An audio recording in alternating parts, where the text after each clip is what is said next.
Guess I don't need these. Good evening, everybody, wherever you may be. It's evening for me. And I know it's been a few days, but I'm going to get right back into reading the scriptures. So, yeah. And as you can see, I'm a disaster. And that's the best time to be reading. So here we go. We are in Exodus chapter 13. Hello, welcome. The firstborn of man and of beasts are to be sanctified unto the Lord. The feast of unleavened bread is to be kept in the land of Canaan. Moses takes Joseph's bones out of Egypt. The Lord attends Israel in a pillar of cloud by day and a pillar of fire by night. And the Lord spake unto Moses, saying, Sanctify unto me all the firstborn, whatsoever openeth the womb among the children of Israel, both of man and of beast, it is mine. And Moses said unto the people, Remember this day in which ye came out from Egypt, out of the house of bondage. For by strength of hand the Lord brought you out from this place. There shall no leavened bread be eaten. This day came ye out in the month of Abib. And just to clarify, I can't pronounce anything, so I apologize ahead of time. I just realized I look very insane, especially with all the light. I'll try to calm that down a little bit. There we go. And it shall be when the Lord shall bring thee into the land of the Canaanites, and the Hittites, and the Amorites, and the Hivites, and the Jebusites, which he sware unto thy fathers to give thee, a land flowing with milk and honey, that thou shalt keep this service in this month. 7 days thou shalt eat unleavened bread, and in the 7th day shalt be a feast to the Lord. Unleavened bread shall be eaten 7 days, and there shall no leavened bread be seen with thee. Neither shall there be leaven seen with thee in all thy quarters. And thou shalt shew thy son in the day, saying, This is done because... Oh, wow. We're in the beginning, and I already am stumbling. Here we go. This is done because of that which the Lord did unto me, when I came forth out of Egypt. And it shall be for a sign unto thee upon thine hand, and for a memorial between thine eyes, that the Lord's law may be in thy mouth. For with a strong hand hath the Lord brought thee out of Egypt. Thou shalt therefore keep this ordinance in his season from year to year. And it shall be when the Lord shall bring thee into the land of the Canaanites, as he sware unto thee, and to thy fathers, and shall give it to thee, that thou shalt set apart unto the Lord all that openeth the matrix, and every firstling that cometh of a beast which thou hast, and males shall be of the Lord's. And I just have to interrupt myself and say I never realized the matrix was even in the Bible. The word matrix, yeah, I think that's funny for some reason. And every firstling of an ass thou shalt redeem with a lamb, and if thou wilt not redeem it, then thou shalt break his neck. And all the firstborn of man among thy children shalt thou redeem. And it shall be when thy son asketh thee in time to come, saying, What is this?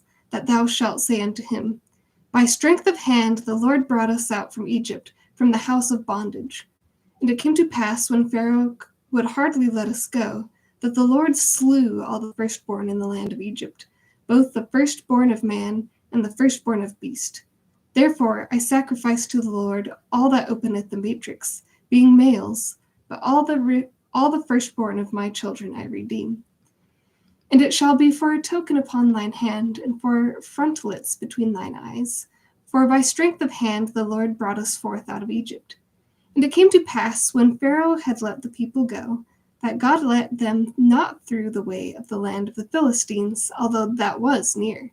For God said, Lest peradventure the people repent when they see war, and they return to Egypt. But God led the people about through the way of the wilderness of the Red Sea, and the children of Israel went up harnessed out of the land of Egypt. And Moses took the bones of Joseph with him, for he had straitly sworn the children of Israel, saying, God will surely visit you, and ye shall carry up my bones away hence with you. And they took their journey from Succoth, and encamped in Etham in the edge of the wilderness. And the Lord went before them by day in a pillar of a cloud, and led them the way, and by night in a pillar of fire to give them light, to go by day and by night. He took not away the pillar of the cloud by day, nor the pillar of fire by night, from before the people.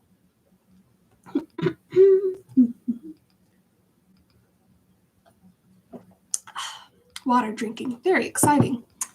We are now on chapter 14. Israel goes out of Egypt. Israel passes through the Red Sea on dry ground. The Lord overthrows the Egyptians in the midst of the sea. And the Lord spake unto Moses, saying, Speak unto the children of Israel, that they turn and encamp before Pi-hahiroth, between Migdol and the sea, over against Baal-zephon, before it shall ye encamp by the sea. For Pharaoh will say of the children of Israel, They are entangled in the land, the wilderness hath shut them in. And I will harden Pharaoh's heart, and he shall follow after them. And I will be honored upon Pharaoh and upon all his host, that the Egyptians may know that I am the Lord. And they did so.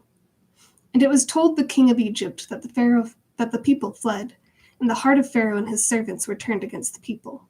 And they said, Why have we done this, that we have let Israel go from serving us? And he made ready his chariot, and took his people with him. And he took 600 chosen chariots, and all the chariots of Egypt, and captains over every one of them. And the Lord hardened the heart of Pharaoh, king of Egypt. And he pursued after the children of Israel. And the children of Israel went out with a high hand. But the Egyptians pursued after them all the horses and chariots of Pharaoh and his horsemen and his army, and overtook them encamping by the sea, beside Pi-hahiroth, before Baal-zephon. And to specify, it seems that Pi-hahiroth is a name for the Red Sea. And when Pharaoh drew nigh, the children of Israel lifted up their eyes, and behold, the Egyptians marched after them, and they were sore afraid. And the children of Israel cried out unto the Lord. And they said unto Moses, Because there were no graves in Egypt, hast thou taken us away to die in the wilderness? Wherefore hast thou dealt thus with us, to carry us forth out of Egypt? Is not this the word that we did tell thee in Egypt, saying, Let us alone, that we may serve the Egyptians? For it had been better for us to serve the Egyptians than that we should die in the wilderness. Whoo boy, everything's going wrong for me today. But that doesn't stop me. We're going to keep going. We are in verse 12. Is not this the word that we did tell thee in Egypt, saying, Let us alone, that we may serve the Egyptians? For it had been better for us to serve the Egyptians than that we should die in the wilderness. And Moses said unto the people, Fear ye not, stand still, and see the salvation of the Lord, which he will shew to you this day. For the Egyptians whom ye have seen today, ye shall see them again no more forever. The Lord shall fight for you, and ye shall hold your peace. And the Lord said unto Moses, Wherefore criest thou unto me? Speak unto the children of Israel, that they go forward. But lift thou up thy rod, and stretch out thine hand over the sea, and divide it.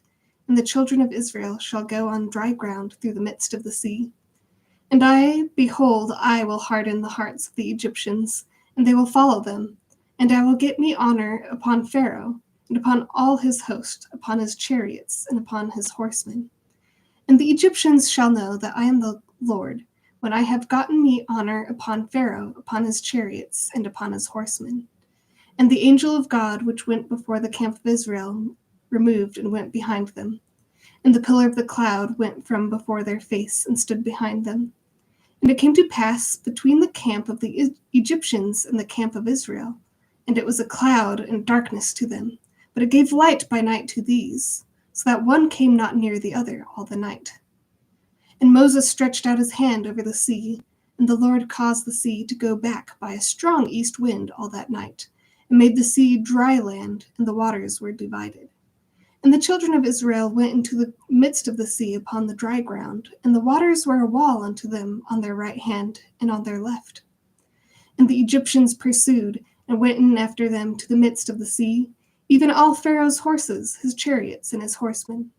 And it came to pass that in the morning watch the Lord looked unto the host of the Egyptians through the pillar of fire and of the cloud, and troubled the host of the Egyptians, and took off their chariot wheels, that they drave them heavily, so that the Egyptians said, Let us flee from the face of Israel, for the Lord fighteth for them against the Egyptians. And the Lord said unto Moses, Stretch out thine hand over the sea, that the waters may come again upon the Egyptians, upon their chariots and upon their horsemen. And Moses stretched forth his hand over the sea, and the sea returned to his strength when the morning appeared, and the Egyptians fled against it. And the Lord overthrew the Egyptians in the midst of the sea. And the waters returned and covered the chariots and the horsemen and all the host of Pharaoh that came into the sea after them. There remained not so much as one of them.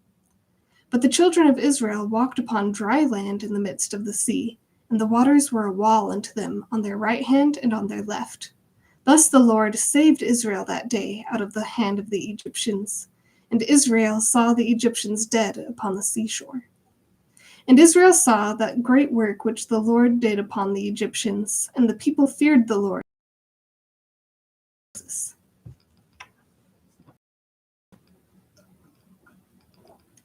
Water break. We're now on chapter 15. The children of Israel sing the song of Moses. They extol the Lord as a man of war, and rejoice in their deliverance from Egypt. The waters of Marah are healed. The Lord promises to free Israel from the diseases of Egypt. Then sang Moses and the children of Israel this song unto the Lord, and spake, saying, I will sing unto the Lord, for he hath triumphed gloriously. The horse and his rider hath he thrown into the sea. The Lord is my strength and song, and he is become my salvation. He is my God, and I will prepare him an habitation, my father's God, and I will exalt him. The Lord is a man of war. The Lord is his name. Pharaoh's chariots and his host hath he cast into the sea. His chosen captains are also drowned in the Red Sea. The depths have covered them. They sink into the bottom as a stone. Thy right hand, O Lord, is become glorious in power. Thy right hand, O Lord, hath dashed in pieces the enemy. And in the greatness of thine excellency, thou hast overthrown them that rose up against thee. Thou sentest forth thy wrath, which consumed them as stubble. And with the blast of thy nostrils, the waters were gathered together. The floods stood upright as an heap, and the depths were congealed. The enemy said, I will pursue, I will overtake, I will divide the spoil. My lust shall be satisfied upon them. I will draw my sword, my hand shall destroy them. Thou didst blow with thy wind, the sea covered them. They sank as lead in the mighty waters. Who is like unto thee, O Lord, among the gods? Who is like thee, glorious in holiness, fearful in praises, doing wonders? Thou stretchest out thy right hand, the earth swallowed them. Thou in thy mercy hath led forth the people which thou hast redeemed. Thou hast guided them in thy strength unto thy holy habitation. The people shall hear and be afraid. Sorrow shall take hold on the inhabitants of Palestina. Then the dukes of Edom shall be amazed. The mighty men of Moab, trembling, shall take hold upon them. All the inhabitants of Canaan shall melt away. Fear and dread shall fall upon them by the greatness of thine arm. They shall be as still as stone till thy people pass over. O Lord, till the people pass over which thou hast purchased. Thou shalt bring them in, and plant them in the mountain of thine inheritance, in the place, O Lord, which thou hast made for thee to dwell in the sanctuary, O Lord, which thy hands have established. The Lord shall reign forever and ever. For the horse of Pharaoh went in with his chariots and with his horsemen into the sea, and the Lord brought again the waters of the sea upon them. But the children of Israel went on dry land in the midst of the sea. And Miriam the prophetess, the sister of Aaron, took a timbrel in her hand, and all the women went out after her with timbrels and with dances. A word I don't know. Let's find out what a timbrel is. Let's see. We're going to have to do a quick search. Oh, I forgot about this. We already looked this up in a previous stream. It's a tambourine or similar instrument. Okay. So yeah, they took out their timbrels and with dances. And Miriam answered them, Sing ye to the Lord, for he hath triumphed gloriously. The horse and his rider hath he thrown into the sea. So Moses brought Israel from the Red Sea, and they went out into the wilderness of Shur. And they went 3 days in the wilderness and found no water. And when they came to Marah, they could not drink of the waters of Marah, for they were bitter. Therefore the name of it was called Marah. And the people murmured against Moses, saying, What shall we drink? And he cried unto the Lord, and the Lord shewed him a tree, which he had cast into the waters. The waters were made sweet. There he made for them a statute and an ordinance, and there he proved them, and said, If thou wilt diligently hearken to the voice of the Lord thy God, and wilt do that which is right in his sight, and wilt give ear to his commandments, and keep all his statutes, I will put none of these diseases upon thee, which I have brought upon the Egyptians, for I am the Lord that healeth thee. And they came to Elim, and they came to Elim, this is like, do you ever have those times where you just keep stumbling over the same thing? This is happening to me right now. Because it says where were, and that's throwing me off. And they came to Elim, where were 12 wells of water, and 70 palm trees, and they encamped there by the waters. That is a tongue twister. Lots of wah sounds. Where were 12 wells of water. Try to say that 10 times fast. Yeah. And speaking of water, we're going to move on to chapter 16. Israel murmurs for want of bread and lusts for the flesh pots of Egypt. The Lord rains bread from heaven and sends quail for meat. Israel is given manna each day, except the Sabbath, for 40 years. Whew. And I complain about having not enough variety in my diet. And they took their journey from Elim, and all the congregation of the children of Israel came unto the wilderness of Sin, which is between Elim and Sinai, on the 15th day of the 2nd month after their departing out of the land of Egypt. And the whole congregation of children of Israel murmured against Moses and Aaron in the wilderness. And the children of Israel said unto them, Would to God we had died by the hand of the Lord in the land of Egypt, when we sat by the flesh pots, and when we did eat bread to the full. For ye have brought us forth into this wilderness, to kill this whole assembly with hunger. Then said the Lord unto Moses, Behold, I will rain bread from heaven for you, and the people shall go out and gather a certain rate every day, that I may prove them whether they will walk in my law or no. And it shall come to pass that on the 6th day they shall prepare that which they bring in, and it shall be twice as much as they gather daily. And Moses and Aaron said unto all the children of Israel, At even then ye shall know that the Lord hath brought you out from the land of Egypt.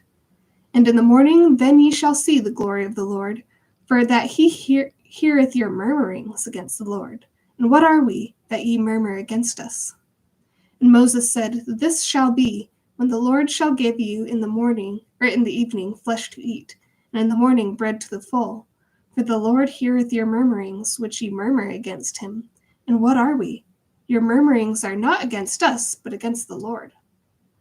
And Moses spake unto Aaron, Say unto all the congregation of the children of Israel, Come near before the Lord, for he hath heard your murmurings.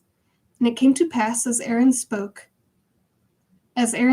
unto the whole congregation of the children of Israel, that they looked toward the wilderness, and behold, the glory of the Lord appeared in the cloud. And the Lord spake unto Moses, saying, I have heard the murmurings of the children of Israel. Speak unto them, saying, As even ye shall eat flesh, and in the morning ye shall be filled with bread, and ye shall know that I am the Lord your God. And it came to pass that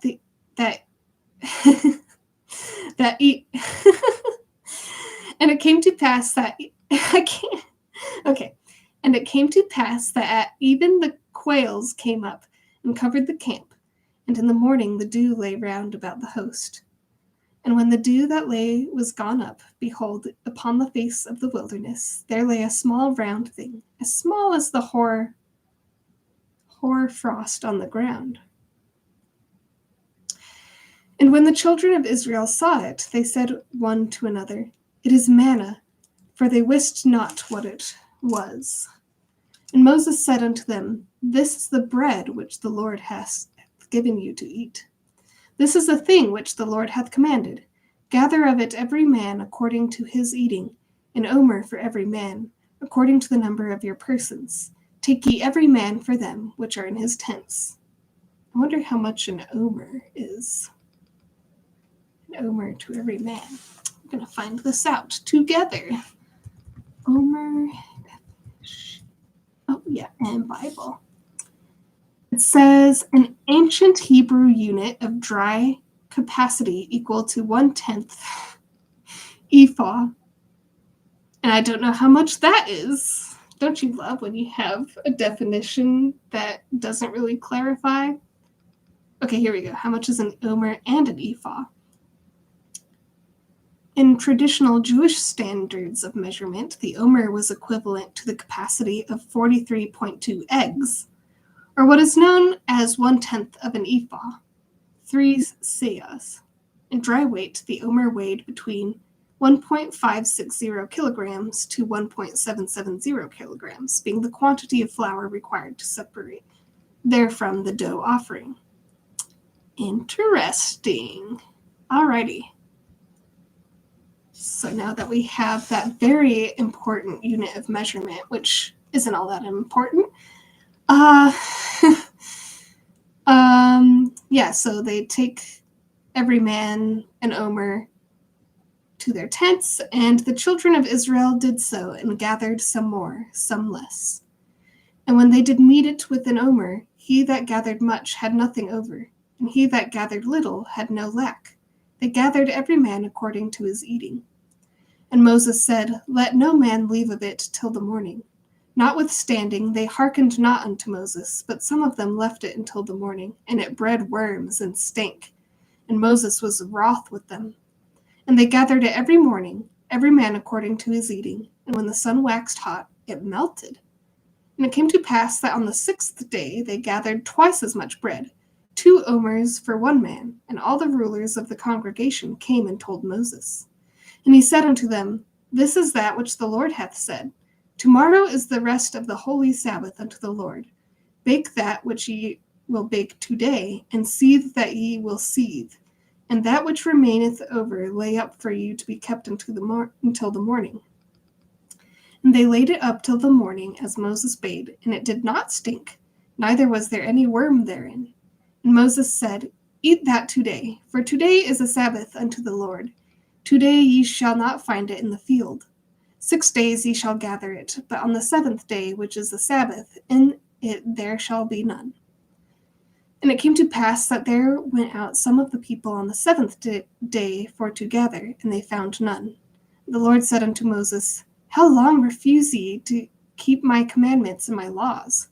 See for that the Lord hath given you the Sabbath. Therefore he giveth you on the 6th day the bread of 2 days. Abide ye every man in his place. Let no man go out of his place on the 7th day. So the people rested on the 7th day. And the house of Israel called the name thereof manna, and it was like coriander seed, white, and the taste of it was like wafers made with honey. And Moses said, This is the thing which the Lord commandeth. Fill an omer of it to be kept for your generations, that they may see the bread wherewith I have fed you in the wilderness, when I brought you forth from the land of Egypt. And Moses said unto Aaron, Take a pot, and put an omer full of manna therein, and lay it up before the Lord to be kept for your generations. As the Lord commanded Moses, so Aaron laid it up before the testimony to be kept. And the children of Israel did eat manna 40 years, until they came to a land inhabited. They did eat manna until they came into the borders of the land of Canaan. Now an omer is the 10th part of an ephah, which we discovered but had to find out more specifically. All right, we are on chapter 17 now. Israel murmurs for want of water. Moses smites a rock in Horeb, and water gushes forth. Aaron and Hur uphold Moses' hands so that Joshua prevails against Amalek. And all the congregation of the children of Israel journeyed from the wilderness of Sin, or Sin. I don't know. After their journeys, according to the commandment of the Lord, and pitched in Rephidim, and there was no water for the people to drink. Wherefore the people did chide with Moses, and said, Give us water, that we may drink. And Moses said unto them, Why chide ye with me? Wherefore do you tempt the Lord? And the people thirsted there for water. And the people murmured against Moses, and said, Wherefore is this that thou hast brought us up out of Egypt, to kill us and our children and our cattle with thirst? And Moses cried unto the Lord, saying, What shall I do unto this people? They be almost ready to stone me. Sorry, I shouldn't laugh at that. And the Lord said,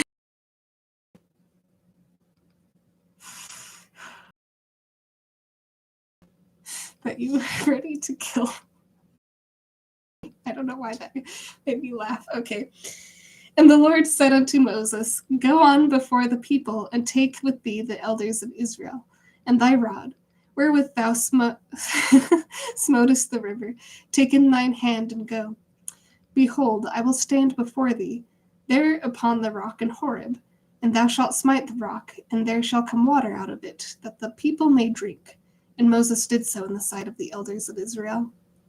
And he called the name of the place Massah and Meribah, because of the chiding of the children of Israel, and because they tempted the Lord, saying, Is the Lord among us, or not?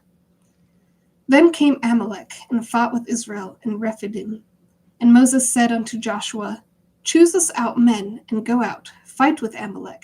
Tomorrow I will stand on the top of the hill with the rod of God in mine hand. So Joshua did as Moses had said to him, and fought with Amalek. And Moses and Aaron and Hur went up to the top of the hill. And it came to pass, when Moses held up his hand, that Israel prevailed, and when he let down his hand, Amalek prevailed. But Moses' hands were heavy, and they took a stone and put it under him. And he sat thereon, and Aaron and Hur stayed up his hands, the one on the one side and the other on the other side. And his hands were steady until the going down of the sun. That's pretty impressive. And Joshua discomfited Amalek and his people with the edge of the sword. And the Lord said unto Moses, Write this for a memorial in a book, and rehearse it in the ears of Joshua, for I will utterly put out the remembrance of Amalek from under heaven.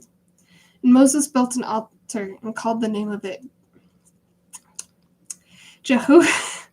I'm sorry, I just fail every time. Jehovah Nissi. For he said, Because the Lord hath sworn that the Lord will have war with Amalek from generation to generation.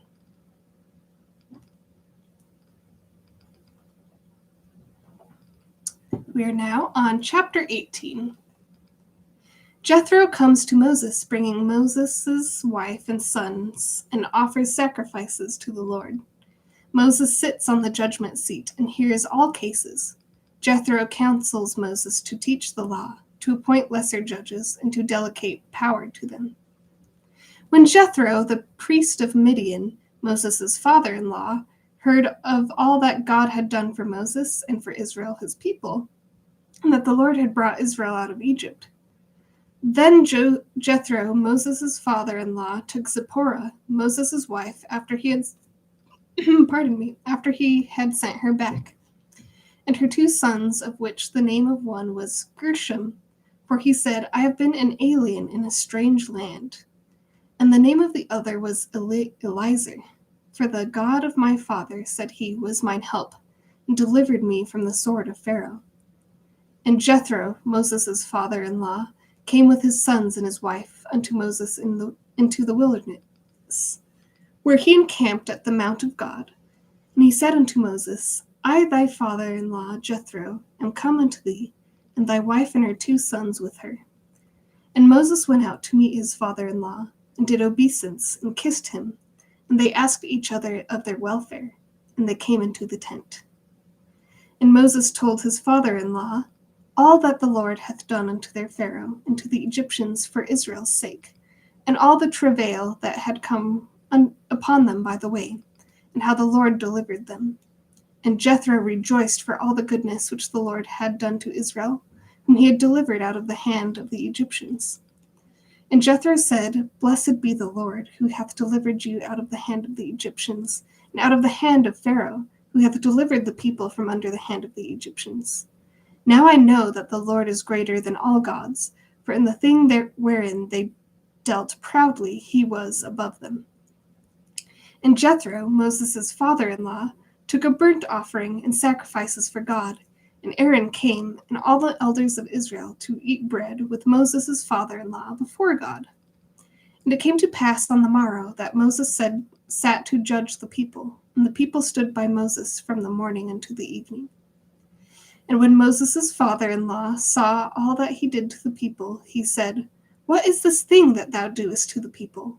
Why sittest thou thyself alone, and all the people stand by thee from morning unto even?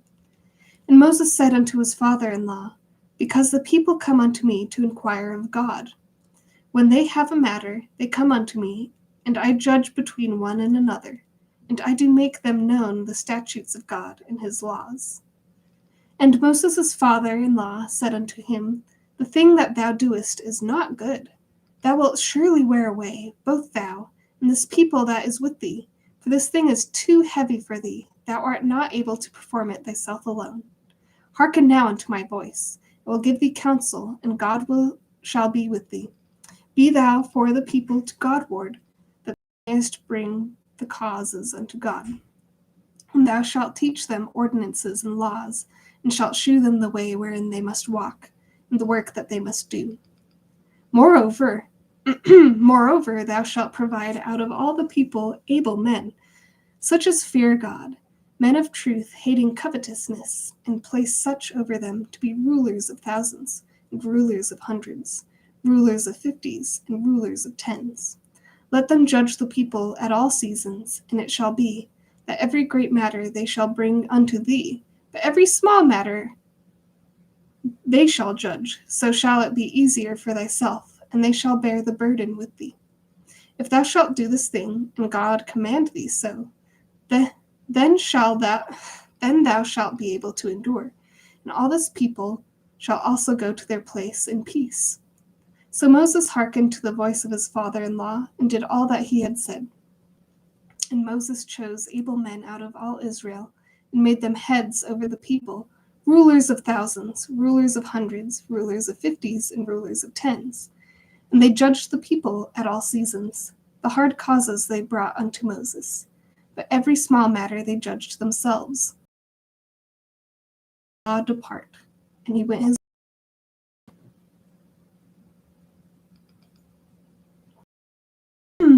We're now on chapter 19. The Lord covenants to make Israel a peculiar treasure, a kingdom of priests, and a holy nation. The people sanctify themselves. The Lord appears on Sinai amid fire, smoke, and earthquakes. In the 3rd month, when the children of Israel were gone forth out of the land of Egypt, the same day they came into the wilderness of Sinai. For they were departed from Rephidim, and were come to the desert of Sinai, and had pitched in the wilderness. And there Israel camped before the mount. And Moses went up unto God, and the Lord called unto him out of the mountain, saying, Thus shalt thou say to the house of Jacob, and tell the children of Israel, Ye have seen what I did unto the Egyptians, and how I bare you on eagle's wings, and brought you unto myself. Now therefore, if ye will obey my voice indeed, and keep my covenant, then ye shall be a peculiar treasure unto me above all people, for the earth is mine. And ye shall be unto me a kingdom of priests, and a holy nation. These are the words which thou shalt speak unto the children of Israel. And Moses came and called for the elders of the people, and laid before their faces all these words which the Lord commanded him. And all the people answered together, and said, All that the Lord hath spoken we will do. And Moses returned the words of the people unto the Lord. And the Lord said unto Moses, Lo, I come unto thee in a thick cloud, that the people may hear when I speak with thee, and believe thee forever. And Moses told the words of the people unto the Lord. And the Lord said unto Moses, Go unto the people, and sanctify them today and tomorrow, and let them wash their clothes. And be ready against the third day, for the third day the Lord will come down in the sight of all the people upon Mount Sinai. And thou shalt set bounds unto the people round about, saying, Take heed to yourselves, that ye go not up into the mount, or touch the border of it. Whosoever toucheth the mount shall be surely put to death. There shall not an hand touch it, but he shall surely be stoned, or shot through, whether it be beast or man, it shall not live. When the trumpet soundeth long, they shall come up to the mount. And Moses went down from the mount unto the people, and sanctified the people, and they washed their clothes. And he said unto the people, Be ready against the third day, come not at your wives. And it came to pass on the third day in the morning, that there were thunders and lightnings, and a thick cloud upon the mount, and the voice of the trumpet exceeding loud, so that all the people that was in the camp trembled. And Moses brought forth the people out of the camp to meet with God, and they stood at the nether part of the mount. And Mount Sinai was altogether on a smoke, because the Lord descended upon it in fire, and the smoke thereof ascended as the smoke of a furnace, and the whole mount quaked greatly. And when the voice of the trumpet sounded long and waxed louder and louder, Moses spake, and God answered him by a voice. And the Lord came down upon Mount Sinai, on the top of the mount. And the Lord called Moses up to the top of the mount, and Moses went up. And the Lord said unto Moses, Go down, charge the people, lest they break through unto the Lord to gaze, and many of them perish. And let the priests also which come near to the Lord sanctify themselves, lest the Lord break forth upon them. And Moses said unto the Lord, The people cannot come up to Mount Sinai, for thou chargest us, saying, Set bounds about the mount, and sanctify it. And the Lord said unto him, Away, get thee down, and thou shalt come up, thou, and Aaron with thee. But let not the priests and the people break through to come up unto the Lord, lest he break forth upon them. So Moses went down unto the people, and spake unto them.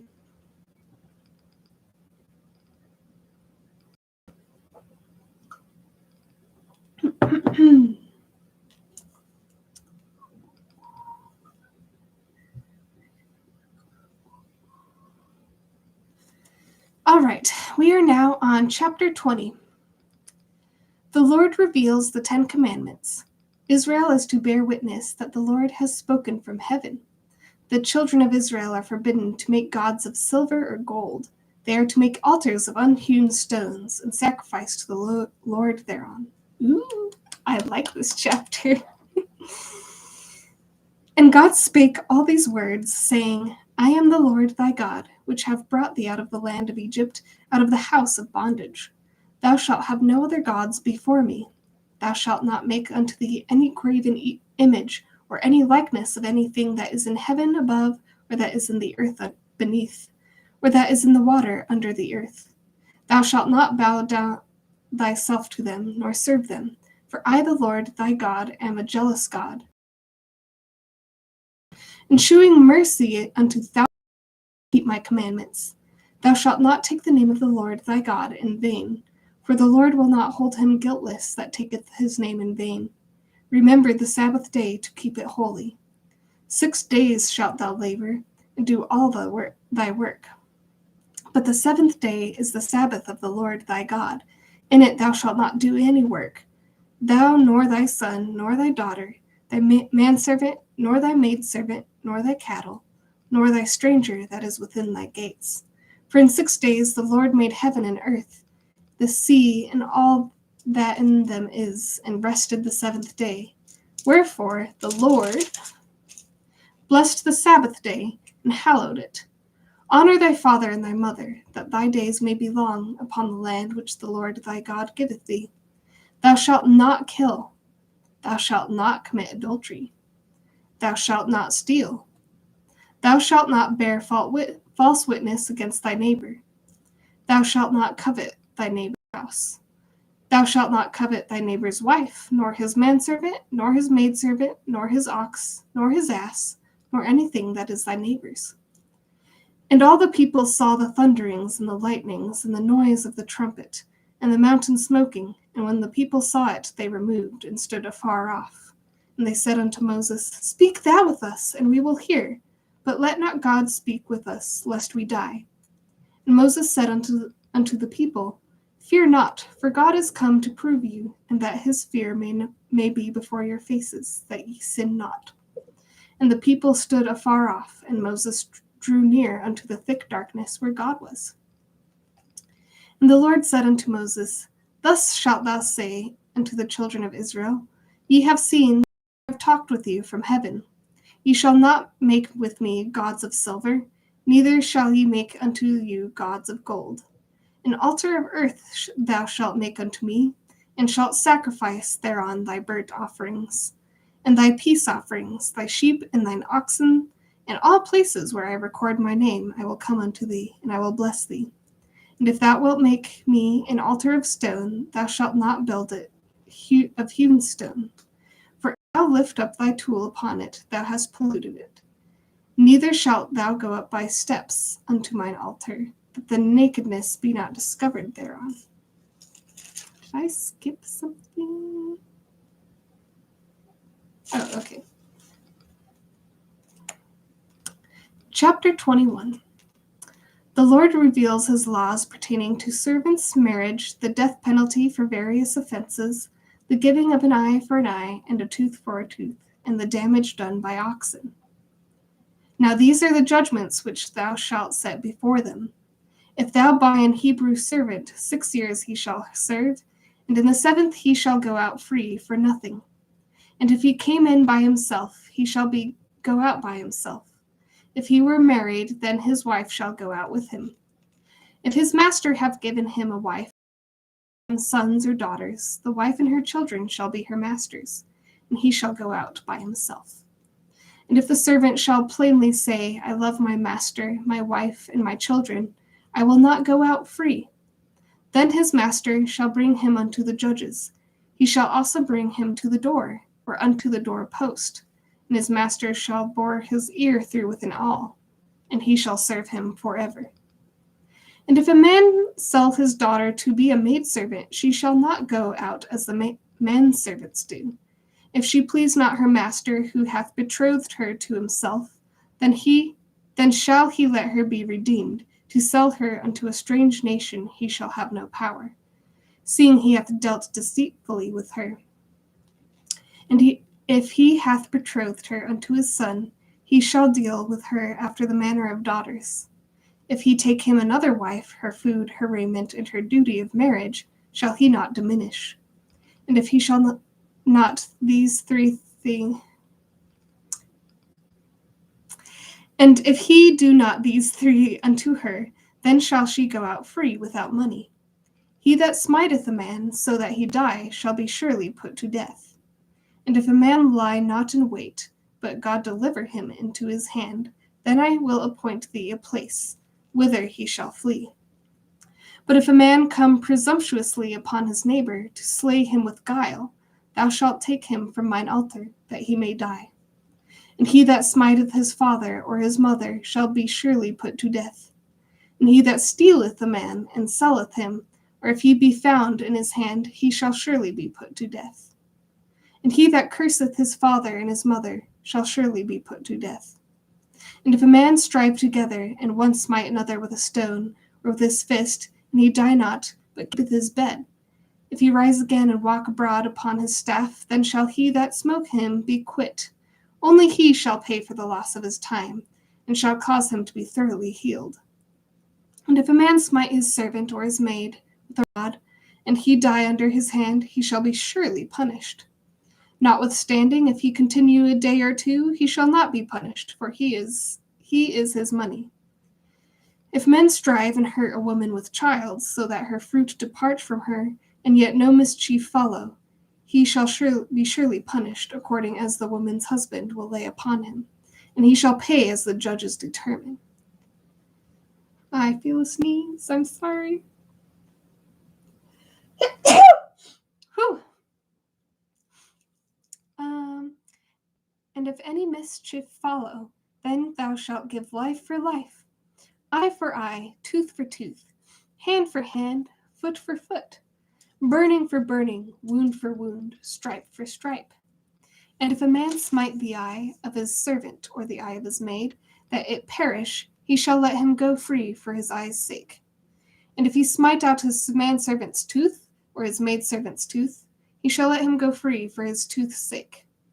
If an ox gore a man or a woman that they die, then the ox shall be surely stoned, and his flesh shall not be eaten, but the owner of the ox shall be quit. But if the ox were wont to push with his horn in time past, and he hath been testified to his owner, and he hath not kept him in, but that he hath killed a man or a woman, the ox shall be stoned, and his owner also shall be put to death. If there be laid on him a sum of money, then he shall give for the ransom of his life whatsoever is laid upon him. Whether he have gored a son, or have gored a daughter, according to this judgment shall it be done unto him. If the ox shall push a manservant or a maidservant, he shall give unto their master 30 shekels of silver, and the ox shall be stoned. And if a man shall open a pit, or if a man shall dig a pit, and not cover it, and an ox or an ass fall therein, the owner of the pit shall make it good, and give money unto the owner of them. And the dead beast shall be his. And if one man's ox hurt another's, that he die, then they shall sell the live ox, and divide the money of it, and the dead ox also they shall divide.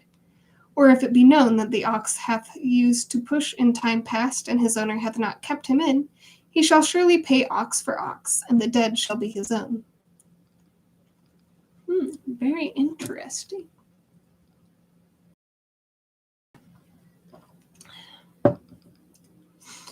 Now on chapter 22. The Lord reveals his laws pertaining to stealing, destructions of fire, care of the property of others, borrowing, lascivious acts, sacrifices to false gods, afflicting widows, usury. I don't know that word. We're learning lots of words. Usury.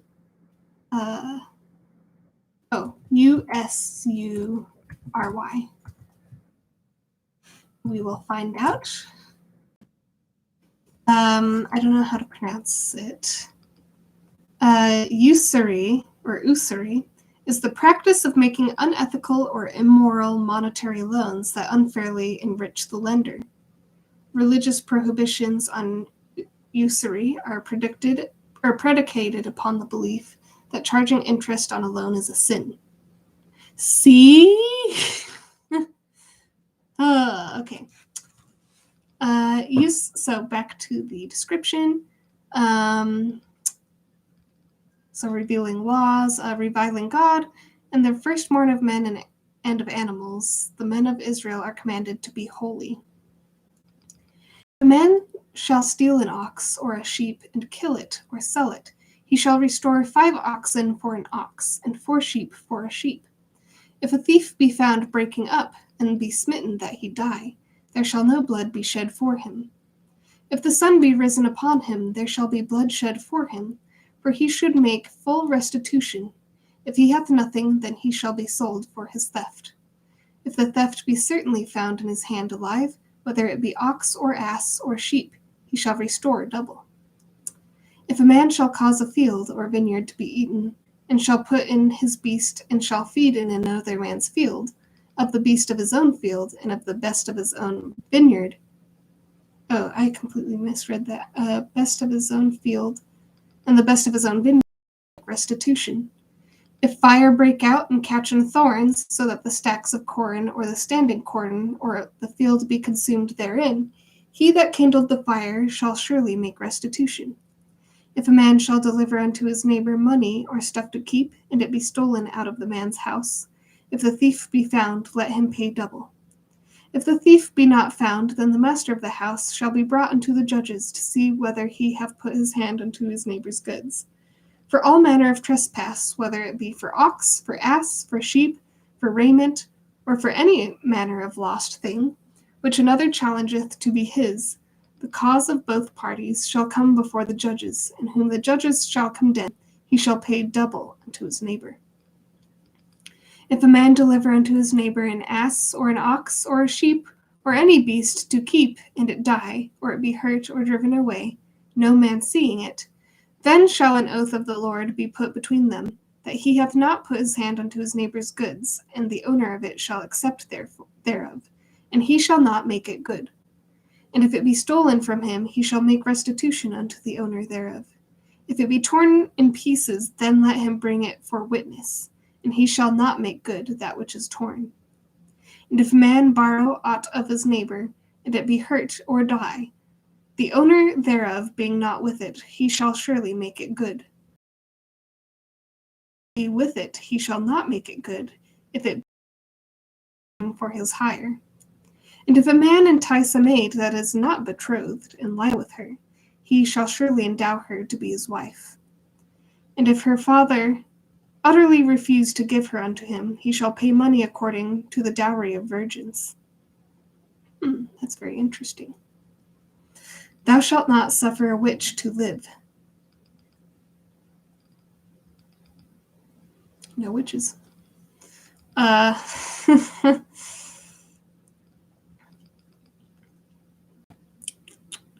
Whosoever lieth with a beast shall surely be put to death. He that sacrificeth unto any god, save unto the Lord only, he shall be utterly destroyed. Thou shalt neither vex a stranger, nor oppress him, for ye were strangers in the land of Egypt. Ye shall not afflict any widow or fatherless child. If thou afflict them in any wise, and they cry at all unto me, I will surely hear their cry. And my wrath shall wax hot, and I will kill you with the sword, and your wives shall be widows, and your children fatherless. If thou lend money to any of my people that is poorer by thee, thou shalt not be to him as an usurer, neither shalt thou lay upon him usury. If thou at all take thy neighbor's raiment to pledge, thou shalt deliver it unto him by that the sun goeth down. For that is his covering only, it is his raiment for his skin. Wherewith shall he sleep? And it shall come to pass, when he crieth unto me, that I will hear, for I am gracious. Thou shalt not revile the gods, nor curse the ruler of thy people. Thou shalt not delay to offer the first of thy ripe fruits, and of thy liquors, the firstborn of thy sons shalt thou give unto me. Likewise shalt thou do with thine oxen, and with thy sheep. 7 days it shall be with his dam. On the 8th thou shalt give it me. And ye shall be holy men unto me. Neither shall ye eat any flesh that is torn of beasts in the field. Ye shall cast it to the dogs.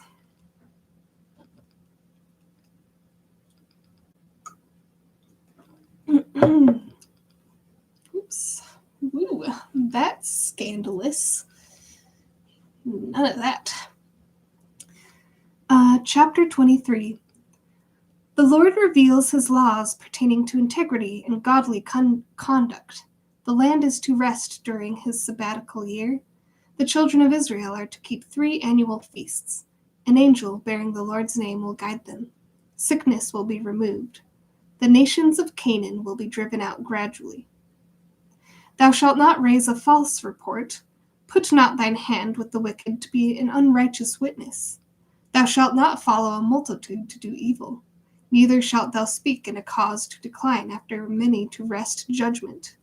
Neither shalt thou countenance a poor man in his cause. If thou meet thine enemy's ox or his ass going astray, thou shalt surely bring it back to him again. If thou see the ass of him that hateth thee lying under his burden, and wouldest forbear to help him, thou shalt surely help with him. Thou shalt not wrest the judgment of thy poor in his cause. Keep thee far from a false matter, and the innocent and righteous slay thou not, for I will not justify the wicked. And thou shalt take no gift, for the gift blindeth the wise, and perverteth the words of the righteous. Also thou shalt not oppress a stranger, for ye know the heart of a stranger, seeing ye were strangers in the land of Egypt. In 6 years thou shalt sow thy land, and shalt gather in the fruits thereof. But the 7th year thou shalt let it rest, and lie still, that the poor of thy people may eat. What they leave the beasts of the field shall eat. In like manner thou shalt deal with thy vineyard, and with thy olive yard. 6 days thou shalt do thy work, and on the 7th day thou shalt rest, that thine ox and thine ass may rest, the son of thy handmaid and thy stranger may be refreshed.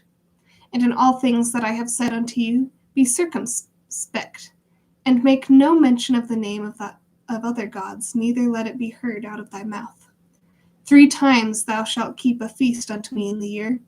Thou shalt keep the feast of unleavened bread. Thou shalt eat unleavened bread 7 days, as I commanded thee, in the time appointed of the month Abib. For in thou camest out from Egypt empty. And the feast of harvest hast sown in the field, and the feast of the year, when thou hast gathered in thy labors out of the field.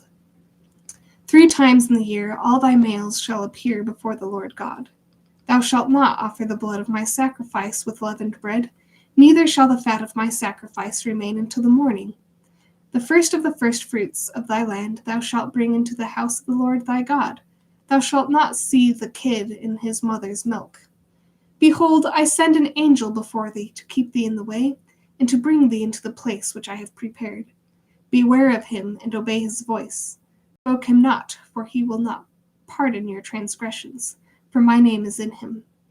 But if thou shalt indeed obey his voice, and do all that I speak, then I will be an enemy unto thine enemies, and an adversary unto thine adversaries.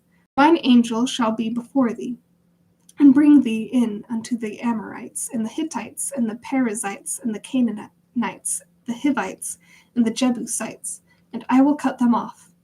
Thou shalt not bow down to their gods, nor serve them, nor do after their works, but thou shalt utterly overthrow them, quite break down their images. And ye shall serve the Lord your God, and he shall bless thy bread and thy water. And I will take sickness away from the midst of thee. There shall nothing cast their young, nor their barren in thy land. The number of thy days I will fulfill. I will send my fear before thee, and will destroy all the people to whom thou shalt come. And I will make all thine enemies turn their backs unto thee. And I will send hornets before thee, which shall drive out the Hivite, the Canaanite, and the Hittite from before thee. I will not drive them out from before thee in 1 year, lest the land become desolate, and the beast of the field multiply against thee. But little and little I will drive them out from before thee, until thou be increased and inherit the land. And I will set thy bounds from the Red Sea, even unto the sea of the Philistines, and from the desert unto the river. For I will deliver the inhabitants of the land into your hand, and thou shalt drive them out before thee. Thou shalt make no covenant with them, nor with their gods. They shall not dwell in thy land, lest they make thee sin against me. For if thou serve their gods, it will surely be a snare unto thee.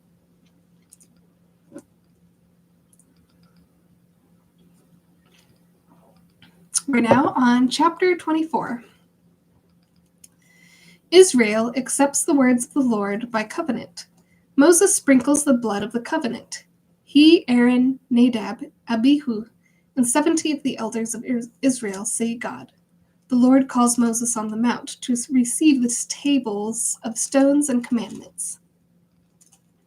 And he said unto Moses, Come up unto the Lord, thou and Aaron, Nadab, and Abihu, and 70 of the elders of Israel, and worship ye afar off. And Moses alone shall come near the Lord, but they shall not come nigh, neither shall the people go up with him. And Moses came and told the people all the words of the Lord, and all the judgments, and all the people answered with one voice, and said, All the words which the Lord hath said will we do. And Moses wrote all the words of the Lord, and rose up early in the morning, and builded an altar under the hill, and 12 pillars according to the 12 tribes of Israel. And he sent young men of the children of Israel, which offered burnt offerings, and sacrificed peace offerings of oxen unto the Lord. And Moses took half the blood and put it in basins, and half the blood he sprinkled on the altar. And he took the book of the covenant and read in the audience of the people. And they said, "All that the Lord hath said we will do, and be obedient." And Moses took the blood and sprinkled it on the people, and said, "Behold, the blood of the covenant which the Lord hath made with you concerning all these words." Then went up Moses and Aaron and Nadab and Abihu and 70 of the elders of Israel. And they saw the God of Israel, and there were under his feet, as it were, a paved work of a sapphire stone, and as it were the body of heaven, and his clearness. And upon the nobles of the children of Israel he laid out his hand. Also they saw God, and did eat and drink. The Lord said unto Moses, "Come up to me into the mount, and be there. I will give thee tables of stone, and a law, and commandments which I have written, that thou mayest teach them." And Moses rose up, and his minister Joshua, and Moses went up into the mount of God. Us until we come again unto you. And Moses went up into the mount, and a cloud covered the mount. And the glory of the Lord abode upon Mount Sinai, and the cloud covered it 6 days. And the 7th day he called unto Moses out of the midst of the cloud. And the sight of the glory of the Lord was like devouring fire on the top of the mount in the eyes of the children of Israel. And Moses went into the midst of the cloud, and gat him up into the mount. And Moses was in the mount 40 days and 40 nights. Ooh, I think we're getting to some fun stuff.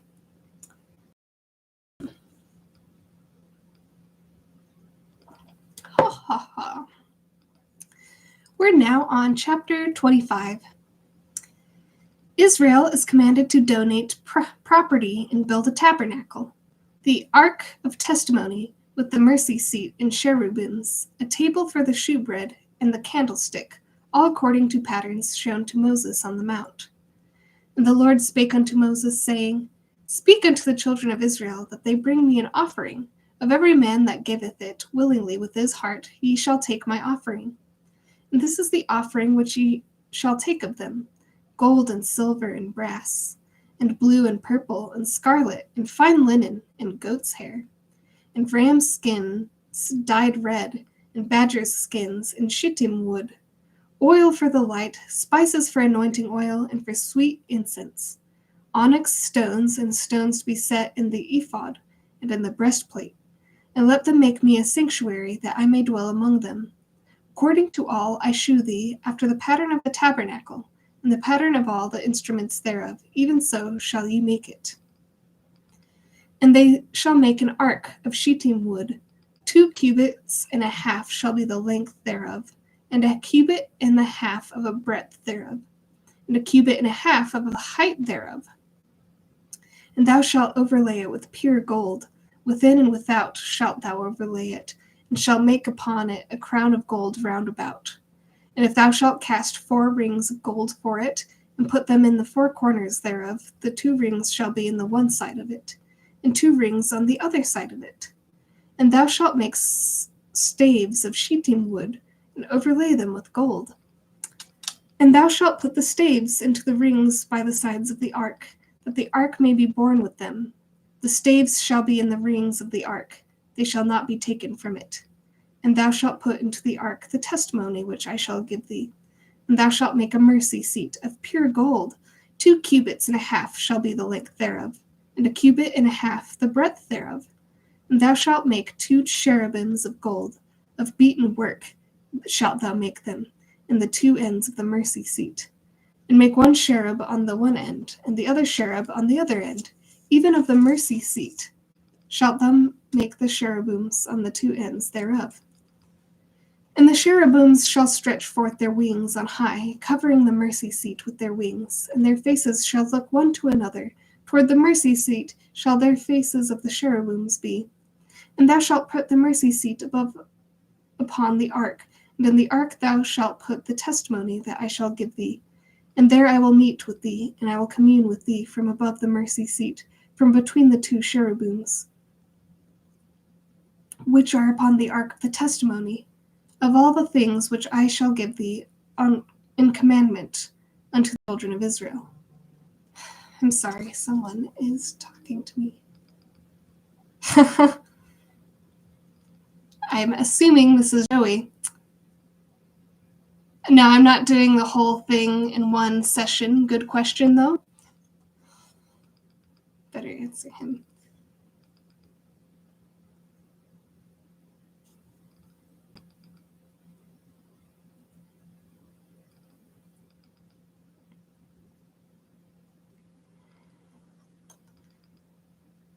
Let's see.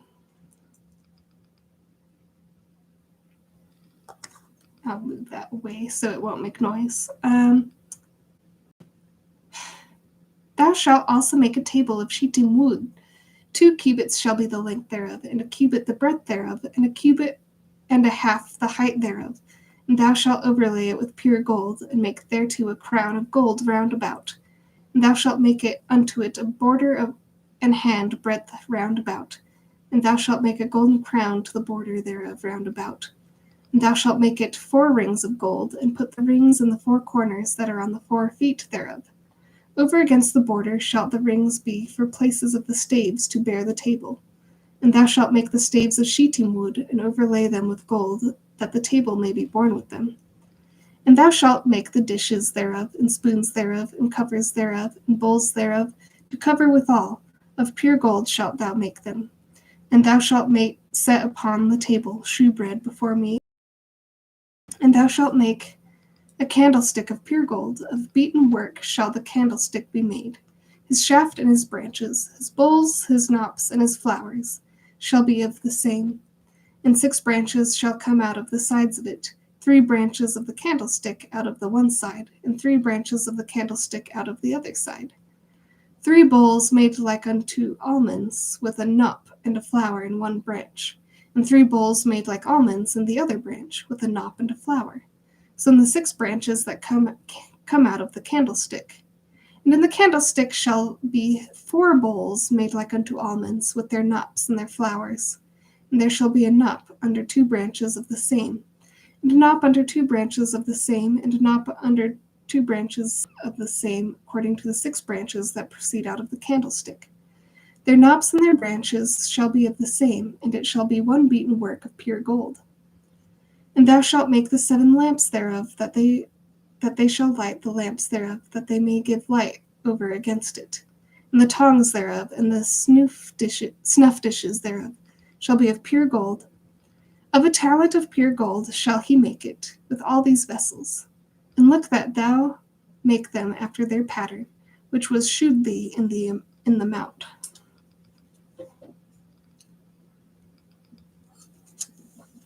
Water break. Although I think I'm getting close to where I want to be for today. Just 2 more chapters and then I'm calling it good. As you can tell, I start to stumble and things don't sound very good. So we're on chapter 26 of Exodus. The tabernacle is to be built with 10 curtains and with boards. A veil is to separate the holy place from the most holy place. The ark of testimony with the mercy seat is to be put in the most holy place. Moreover, thou shalt make I'm already stumbling. Moreover, thou shalt make the tabernacle with 10 curtains of fine twined linen, and blue and purple and scarlet, with cherubims of cunning work shalt thou make them. The length of 1 curtain shall be 28 cubits, and the breadth of 1 curtain 4 cubits, and every one of the curtains shall have 1 measure. The 5 curtains shall be coupled together, one to another, and other 5 curtains shall be coupled one to another. And thou shalt make loops of blue upon the edge of the 1 curtain from the selvage. Another word that I don't know. Let us find out. Selvage. It is spelled Selvedge. And according to the internet, selvage is a noun, an edge produced on woven fabric during manufacture that prevents it from unraveling. I guess I never knew the word for that. It's one of those things you just kind of know. So, what were we? So it was the curtains that they were talking about. Thou shalt make loops of blue upon the edge of the 1 curtain from the selvage and the coupling. And likewise shalt thou make in the uttermost edge of another curtain in the coupling of the second. 50 loops thou shalt make in one curtain, and 50 loops shalt thou make in the edge of the curtain that is in the coupling of the second, that the loops may take hold one of another. And thou shalt make 50, here's another word, taches of gold, and couple the curtains together with the taches, and it shall be one tabernacle. And going back to the internet, we will find out what a tatch is. A tatch is... I don't know. Okay, so it's a buckle or a clasp that couple the curtains together with... Okay, I see. Gotcha. All right. And thou shalt make 50 taches of gold, and couple the curtains together with the taches, and it shall be one tabernacle. And thou shalt make curtains of goat hair to be covering upon the tabernacle. 11 curtains shalt thou make. The length of one curtain shall be 30 cubits, and the breadth of one curtain 4 cubits. And the 11 curtains shall be all of one measure. And thou shalt couple 5 curtains by themselves, and 6 curtains by themselves, and shalt double the 6th curtain in the forefront of the tabernacle. And thou shalt make 50 loops on the edge of the one curtain that is outmost in the coupling, and 50 loops in the edge of the curtain which coupleth the second. And thou shalt make 50 taches of brass, and put the taches into the loops, and couple the tent together, that it may be one. And the remnant that remaineth of the curtains of the tent, the half curtain that remaineth, shall hang over the backside of the tabernacle, and a cubit on the one side, and a cubit on the other of that side, which remaineth on the length of the curtains of the tent, shall hang over the sides of the tabernacle on this side and on that side to cover it. And thou shalt make a covering for the tent of ram skins dyed red, and a covering above the badger skins. And thou shalt make boards for the tabernacle of shittim wood standing up. 10 cubits shall be the length of a board, and a cubit and a half shall be the breadth of one board. 2 tenons shall there be in one board, set in order one against another. Thus thou shalt make for all the boards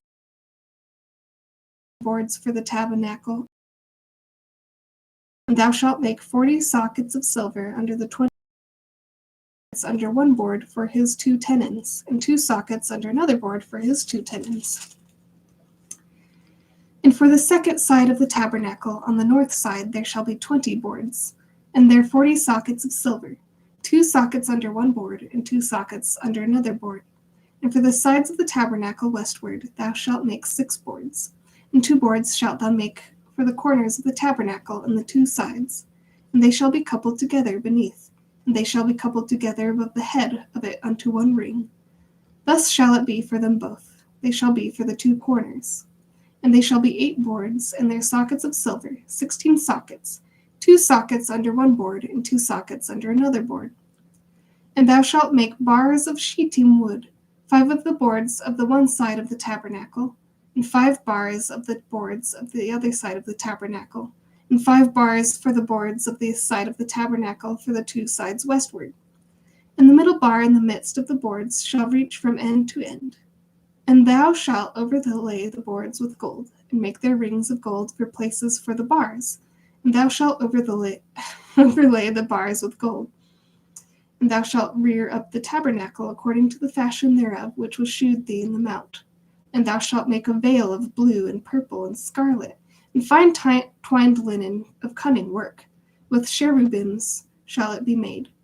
And thou shalt hang it upon 4 pillars of shittim wood, overlaid with gold. Their hooks shall be of gold upon the 4 sockets of silver. And thou shalt hang up the veil under the taches, that they mayest bring in thither within the veil the ark of the testimony. And the veil shall divide unto you between the holy place and the most holy. And thou shalt put the mercy seat upon the ark of the testimony in the most holy place. And thou shalt set the table without the veil, and the candlestick over against the table on the side of the tabernacle, toward the south. And thou shalt put the table on the north side. And thou shalt make a hanging for the door of the tent, of blue and purple and scarlet, and fine twined linen, wrought with needlework. And thou shalt make for the hanging 5 pillars of shittim wood, and overlay them with gold, and their hooks shall be of gold. And thou shalt cast 5 sockets of brass for them.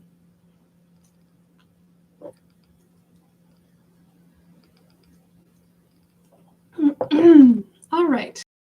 Last chapter for today, which is chapter 27. The tabernacle is to contain an altar for burnt offerings and a court surrounded by pillars. A light is to burn always in the tabernacle of the congregation. And thou shalt make an altar of shittim wood, 5 cubits long, and 5 cubits broad.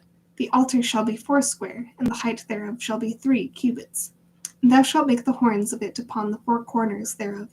His horns shall be of the same, and thou shalt overlay it with brass. And thou shalt make his pans to receive his ashes, and his shovels, and his basins, and his flesh hooks, and his fire pans. All the vessels thereof thou shalt make of brass. And thou shalt make for it a grate of network of brass, and upon the net shalt thou make 4 brazen rings in the 4 corners thereof.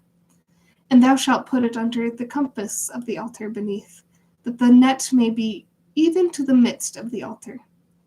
And thou shalt make slaves for the altar, staves of shittim wood, and overlay them with brass. And the staves shall be put into the rings, and the staves shall be upon the 2 sides of the altar to bear it. Hollow the boards shalt thou make it, as it was shewed thee in the mount, so shall they make it. And thou shalt make the court of the tabernacle for the south side southward. There shall be hangings for the court of fine twined linen on 100 cubits long for one side. And the 20 pillars thereof and their 20 sockets shall be of brass. The hooks of the pillars and their fillets, or fillets, shall be of silver. And likewise for the north side in length, there shall be hangings of 100 cubits long, and his 20 pillars and their 20 sockets of brass, and hooks of the pillars and their fillets of silver. And for the breadth of the court of the west side shall be hanging of 50 cubits, their pillars 10, and their sockets 10. And the breadth of the court on the east side, eastward, shall be 50 cubits. The hangings of one side of the gate shall be 15 cubits, their pillars 3, and their sockets 3. And on the other side shall be hangings 15 cubits, their pillars 3, and their sockets 3.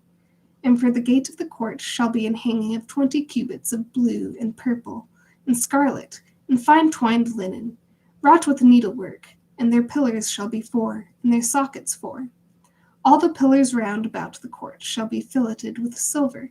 Their hooks shall be of silver, and their sockets of brass. The length of the court shall be 100 cubits, and the breadth 50 everywhere, and the height 50 cubits of fine twined linen, and their sockets of brass. All the vessels of the tabernacle and the service thereof, and all the pins thereof, and all the pins of the court shall be of brass. And thou shalt command the children of Israel that they bring the pure oil olive beaten for the light, to cause the lamp to burn always. In the tabernacle of the congregation without the veil, which is before the testimony, Aaron and his sons shall order it from the evening to morning before the Lord. It shall be a statute forever unto their generations on the behalf of the children of Israel. And that, my friends, is it for today. Steadily coming along through Exodus, and soon we will be in Leviticus. So that's going to be exciting. I can't believe how far I've gotten already. I would say something I didn't remember, or at least haven't learned before, was in the chapter about manna. I didn't really know that they were commanded to keep pieces of manna for future generations to prove the sort of hardships they were living, and to keep it as a family history record of how the Lord took them out of Egypt. So I thought that was pretty interesting. It's a testament to how we should keep things, or at least a record of what our lives are for future generations. Yeah, as my voice continues to peter off into the distance of crackliness, I think it's safe to say that it's time to end this live stream. I think I'm steadily moving along my goal to read the whole Bible this year, and I feel like I'm already learning quite a bit. I appreciate those who stepped in to enjoy, well, I don't know about joy, but to watch, and I hope that you will enjoy the rest of your day, evening, middle of the night, midnight snack, live stream session. And thanks for joining me on my adventure. But now it's time for you to go find your own.